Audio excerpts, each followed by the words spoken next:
All right. Good morning, everyone. Welcome to Thursday. Again, I think it feels like Friday, doesn't it? Or it feels like it should be Friday, but it's not. All right. So Mark is here. Good morning, Mark. Shota's here. Good morning, Shota. Unati is here. Good morning, Unati. Jim is here. Good morning, Jim. And Miles is here. Good morning, Miles.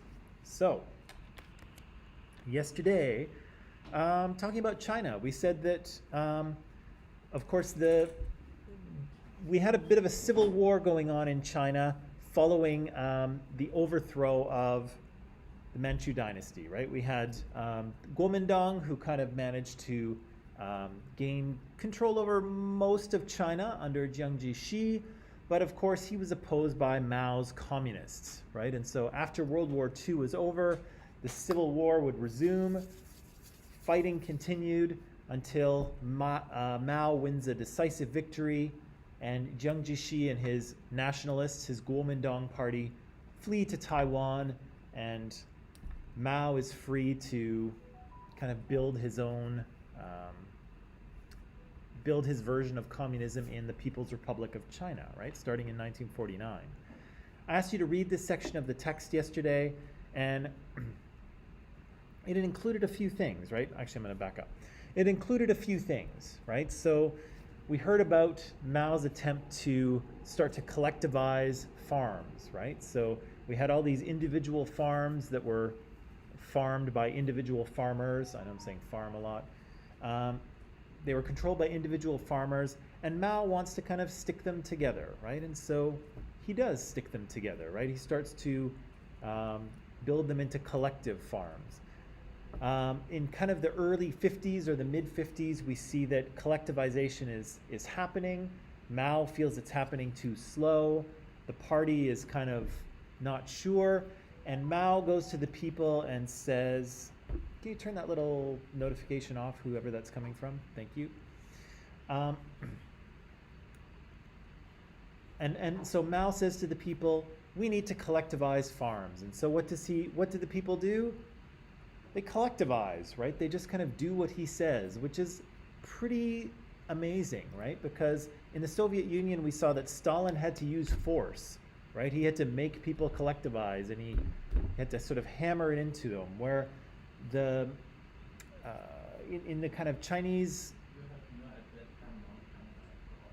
well, yeah, Mao is, it's interesting how much kind of prestige Mao has, right? And how willingly people will follow him, right? And it's interesting because I think, maybe Crazio, I don't know if you want to correct me if I'm wrong here, but it seems like,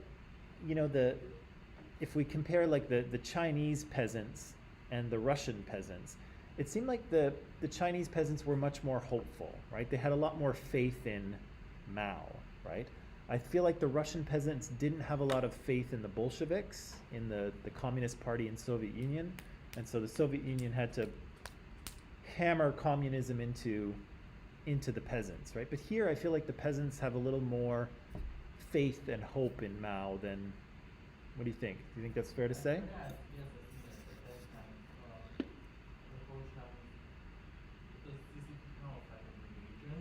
Mm-hmm.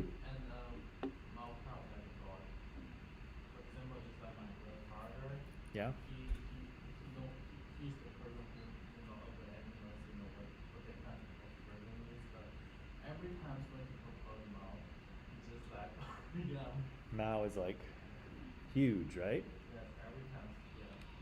When people call him out. Yeah. So, yeah, it's and kind of what you're referring to, actually, Crazio. We can add it in here. Is kind of a cult of personality. Okay, so often in countries with one single powerful leader, so whether it's communist China, whether it's communist Soviet Union, whether it's North Korea, maybe even whether it's communist Cuba or Nazi Germany, whenever we have a single leader, there's often a cult of personality. Okay, so what it means is that the leader is kind of revered as a hero, right? And Crazio, you said Mao is almost like a god, right? So it's like the leader is up there, right? The leader is this great, incredible incredible version of a human being that everyone looks up to and aspires to and almost worships, right? Maybe not quite, but you know what I mean? You know what I mean? Yeah, that's a cult of personality. And so there's a cult of personality around Joseph Stalin. There's a cult of personality around Kim Il-sung in North Korea, and now around Kim Jong-un. I think there was a cult of personality around Hitler and Mussolini and Fidel Castro in Cuba. Lots of these kind of autocratic leaders have a cult of personality around them, where their image is kind of played up so that they seem almost like supernatural, right? Almost greater than human, right? And Mao certainly is, it sounds like, still thought of that way, right? Yeah. So Mao starts to collectivize agriculture. He starts to industrialize China, and one of the ways he tries to do this is with this great leap forward, okay? And so this is kind of a campaign, or I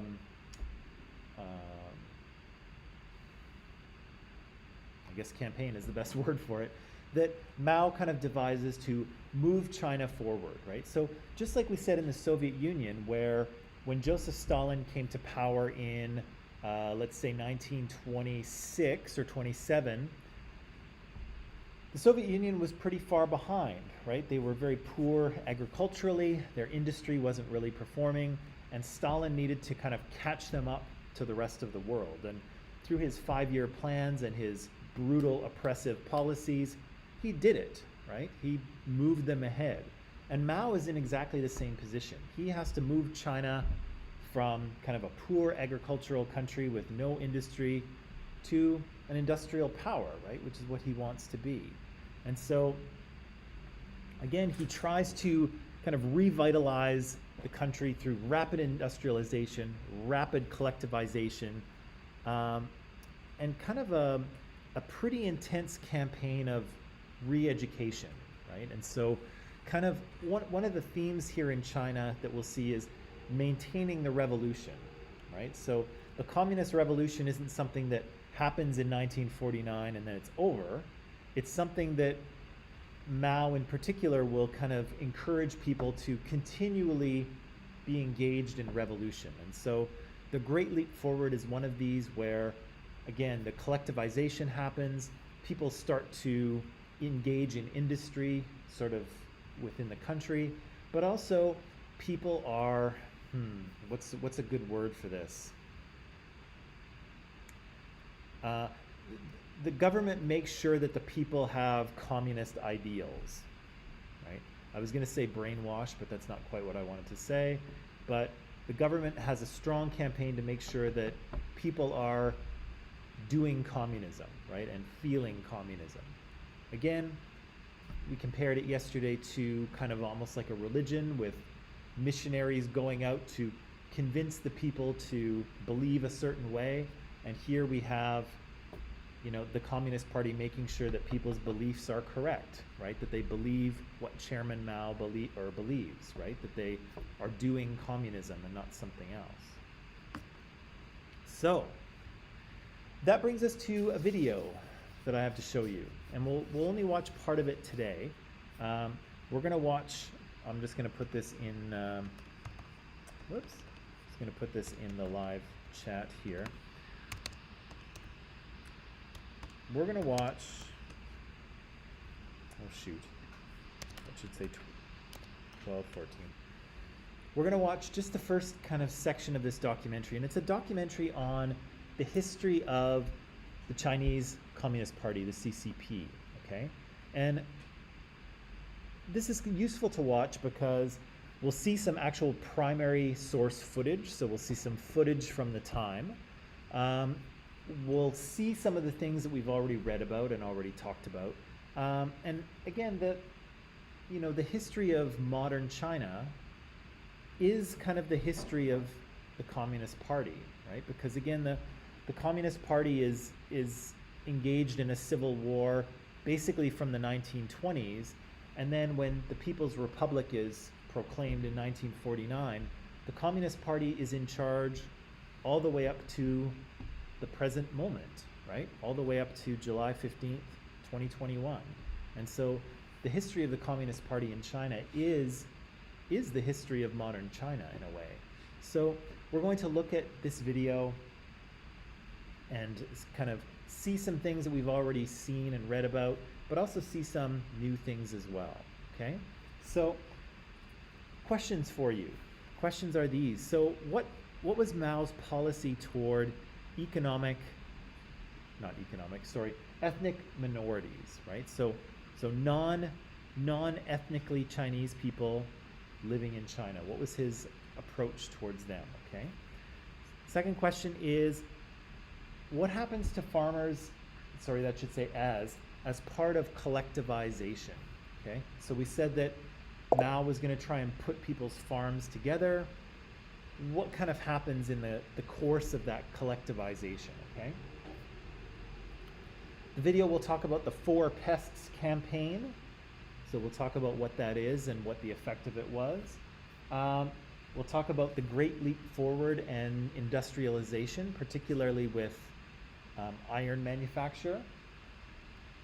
The combined effects of the Four Pests and the Great Leap Forward. And then we'll talk about Cultural Revolution. Okay, so the 24 minutes of video will carry us through to that point, okay? So just a few questions for you. The questions are in Microsoft Teams for you to look at. Again, online people, the video itself, the link is in Microsoft Teams, and we're gonna watch the first 20, oh, I did that wrong. We're gonna watch up to 24 minutes and 15 seconds. So I put a little earlier, I put 12 minutes and 14. It's actually 24, 14, okay? So we'll watch the first 24 minutes, then we'll probably take a break, then we'll come back and talk about what we've seen, okay? So without further ado, let's get to that. Online people, go to Microsoft Teams and find the link, watch the first 24 minutes, and we'll see you in just a little bit, okay?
go.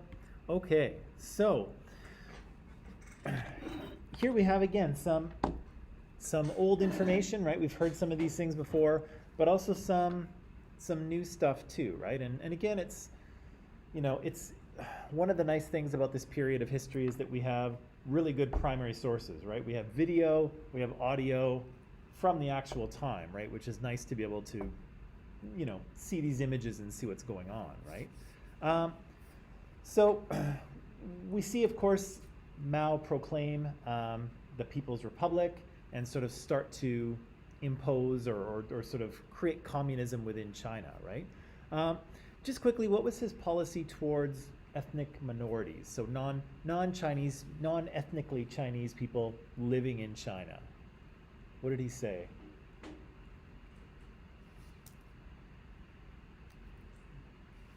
Did you catch that right at the beginning? There was a big mural. There was a mural of him, and Mao was in the center, and then there were all these, people that lived in China but weren't ethnically Chinese. Remember that? Did you see the painting on the wall? All those people? Say again? Okay, yeah. What did he say about those all those different nationalities? Did you catch it? No?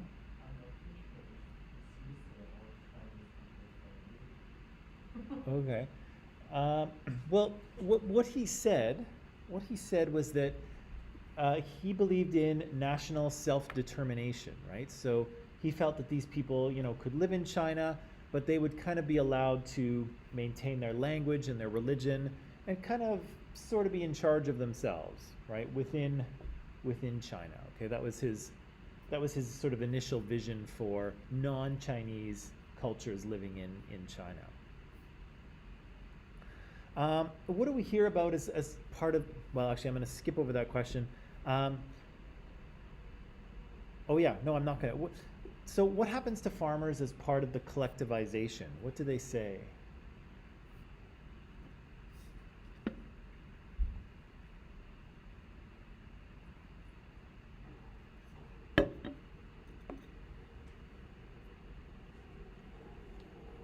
What do they say about collectivization of farms?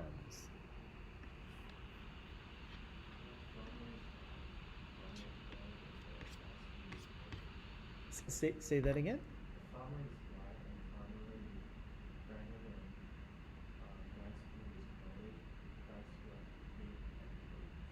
Okay, so there's there's a certain kind of what's the word I'm looking for? Kind of fondness, right, or kind of idealism, right? Is that farming is kind of a noble thing to do, right? But it was kind of the process of, one of the scholars was saying, well, and this was the thing, is that the revolution in part was meant to, overthrow the wealthy landowners, right? Take the land that all those rich guys were owning and then distribute it to the people, right? Which of course is exactly what happened, right? They took the land away from all those rich fat cats, right, who owned the land. They gave it to the people, but then of course the state just took it back, right? And the state established these collective farms, and they were saying that, people might have expected to have their own land, but in fact the land belonged to the what? The what? I don't know what's that in English. Okay. Well, it went to belong to the state, right? And so people were living on these farms, and in some cases they said not even living in their own houses, right? Because there were male and female dormitories, right? So it's a big shift away from the way it used to be, right? And so in theory the people own the land, but really it's the government, right? And so kind of nobody has private land, and that's a similar experience to the Soviet Union, right? Where the peasants thought that Lenin was promising them, yeah, right? And so, and the government is representing the people, so technically it belongs to you, but not really, right? So Yeah, it's it. That's communism. That's communism. Yeah, it's And actually, if they don't do that today, I don't need to go to school or work and dream my whole life being rich. right. You mentioned that, right? Because you have relatives who were landowners, right? Yeah, and then they lost their land as part of that collectivization, right? Um, so what's the unexpected result of the Four Pests campaign? Uh, it's too moreover. It's to what? Moreover, Moreover? yes, actually, at the time at first they do that full test campaign. Yeah, First for the food, yeah. and then oh wait, full test campaign was the CDC. The Four Pests?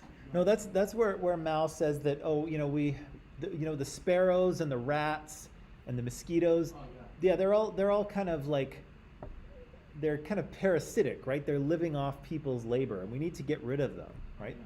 Every time they wanna, so at first they do it for food, but because they hurt the nature's balance, they more hungry.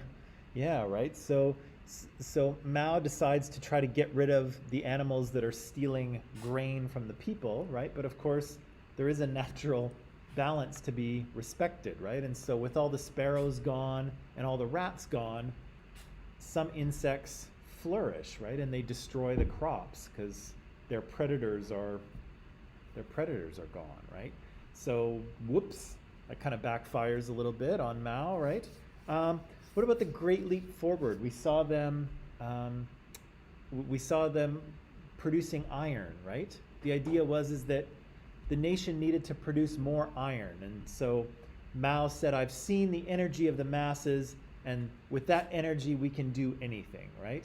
But how does that go? Um,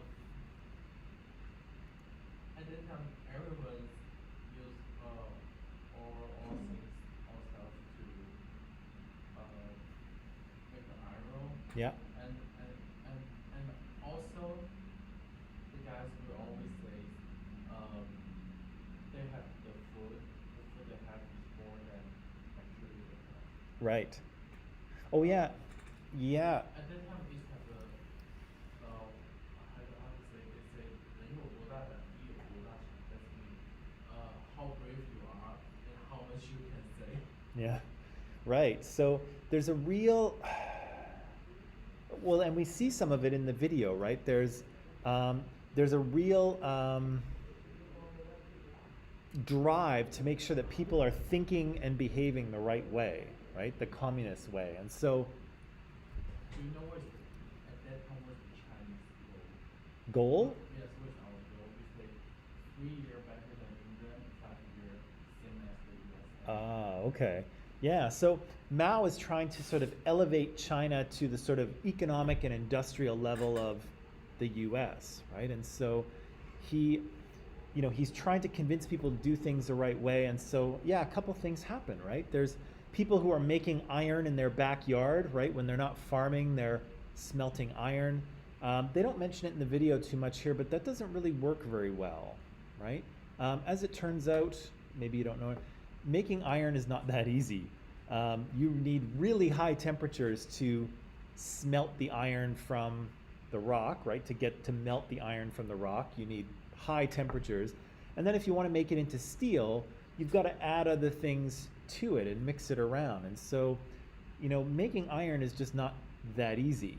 And so, as we read about in the text, and I think maybe they implied in the video here, a lot of the iron they make is kind of just not very good, right? It's, again, making iron and ultimately making steel, it's just not that easy, right? You just can't really do it in your backyard very well. And so lots of people try, and lots of people are, making iron, but the quality is quite low because, again, it's just not that easy to do on your own, right? So we've got this Four Pest campaign that kind of backfires. There's the Great Leap Forward, which is sort of an attempt to collectivize and an attempt to increase industrial production. that kind of backfires as well, right? That doesn't really work. And what was kind of the result of those things?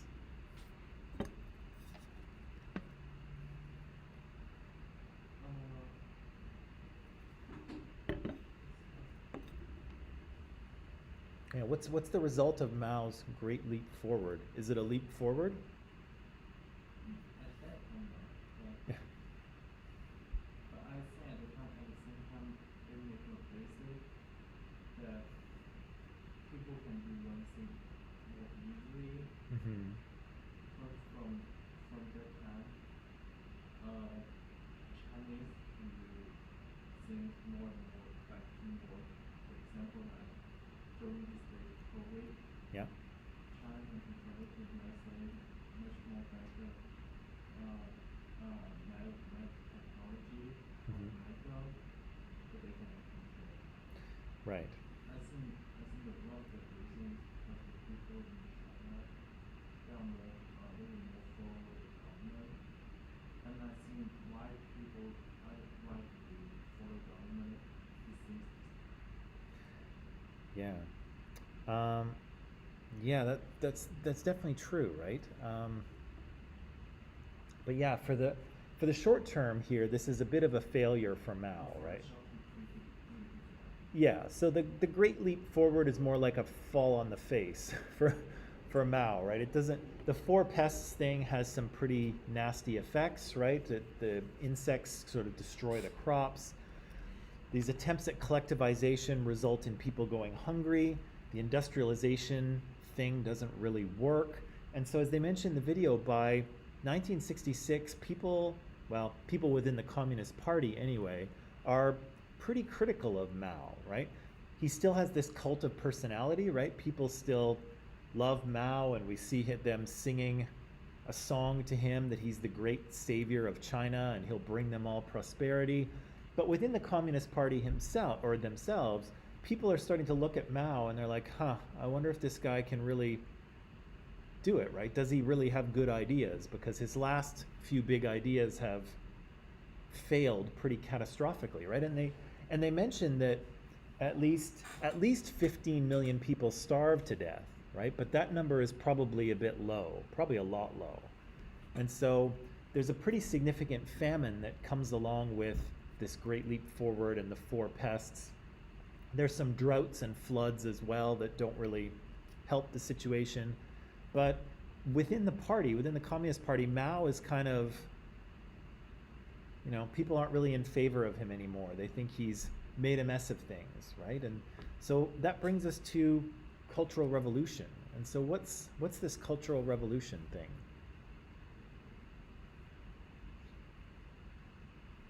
What's this Cultural Revolution?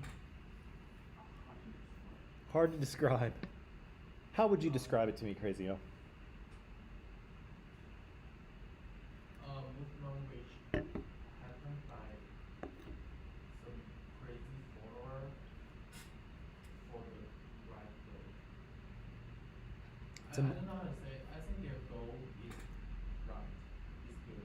Okay. They want to have a better society Yeah. and they follow the Mao. At that time, actually the Mao, before that Mao did a lot of great things. Yeah. Yes,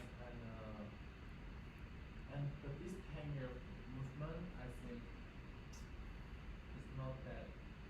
You all know that, for example, like Hitler did not do the best thing. He just want to make her nation, or Yeah. make his nation more better. Yeah. And I think they want, at that time, we want our country, our society more better. Yeah. But at that time, we were too blind. Too blind? Yeah. How do you mean? We only see the short term. Yeah.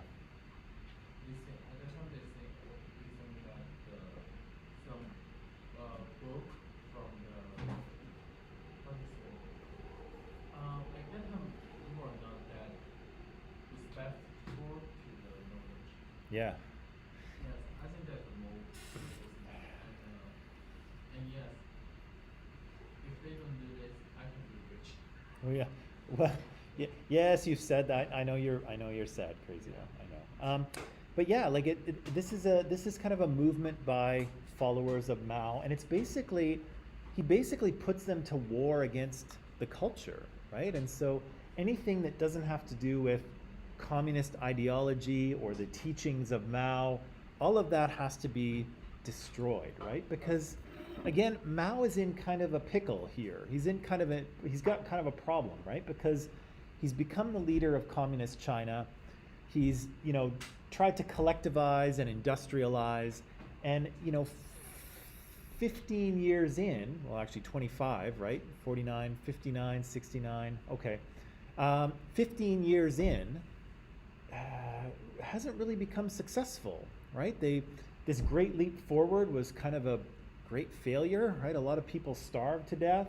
His own party is kind of looking at him out the side of their eyes, thinking like, huh, I wonder if we need a new leader, right? The country's not doing that, but the party is concerned, right? And so what does Mao do? Well, he's got to find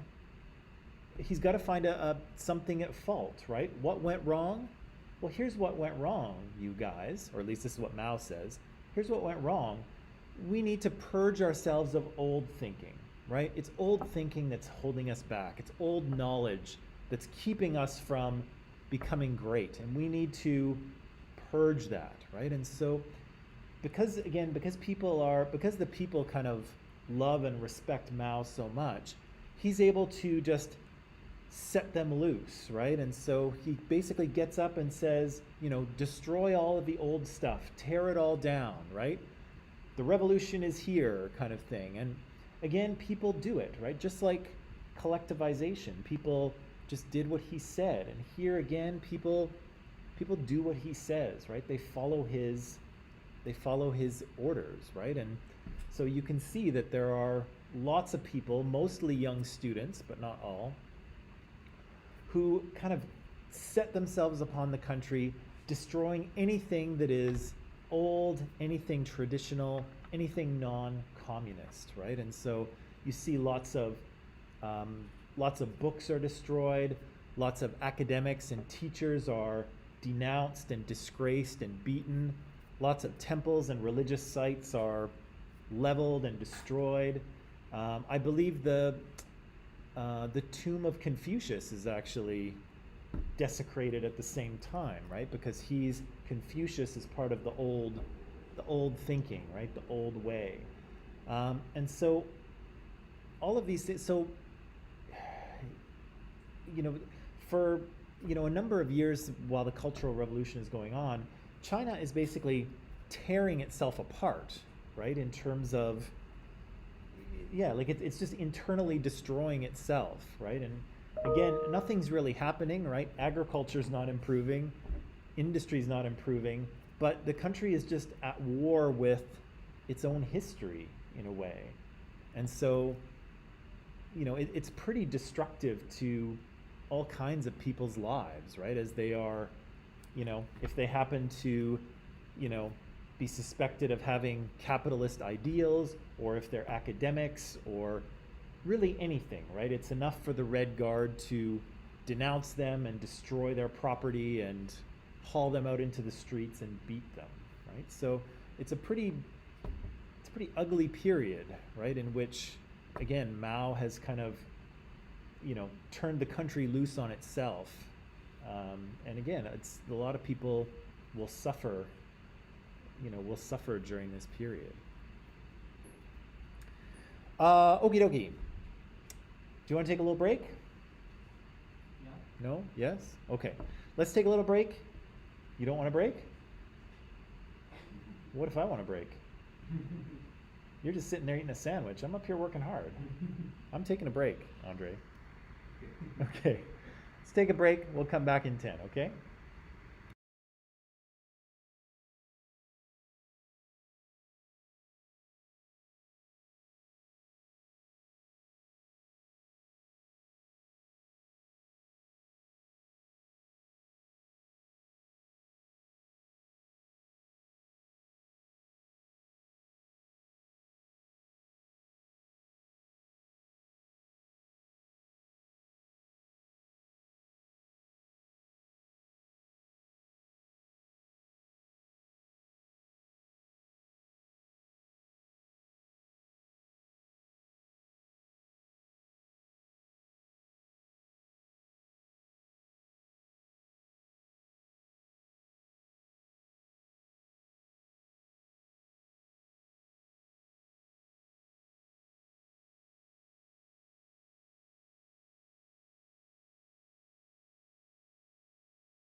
Okay, people, and we're back. So, for the rest of the time here, I'm going to give you some time to work on your paper topics, sorry, presentation topic and your source assignment.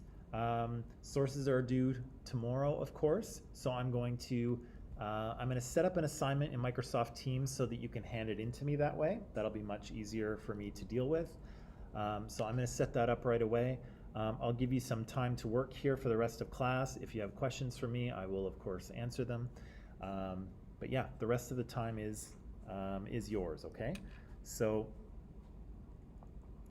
yeah, so watch for that in Microsoft Teams. You'll see an assignment pop out. That's how I want you to submit when you're done. But again, that's due tomorrow. The assignment sheet itself, if you want to review it, is in Microsoft Teams under Files. You'll see a folder that says Final Project or Final Presentation, one of the two. Yeah, so I'm going to turn you loose to do that. Again, if you have questions, you can ask me. Yeah, and I'll let you get to work, okay? All right.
Okay, people, so we've just got a few minutes left here, so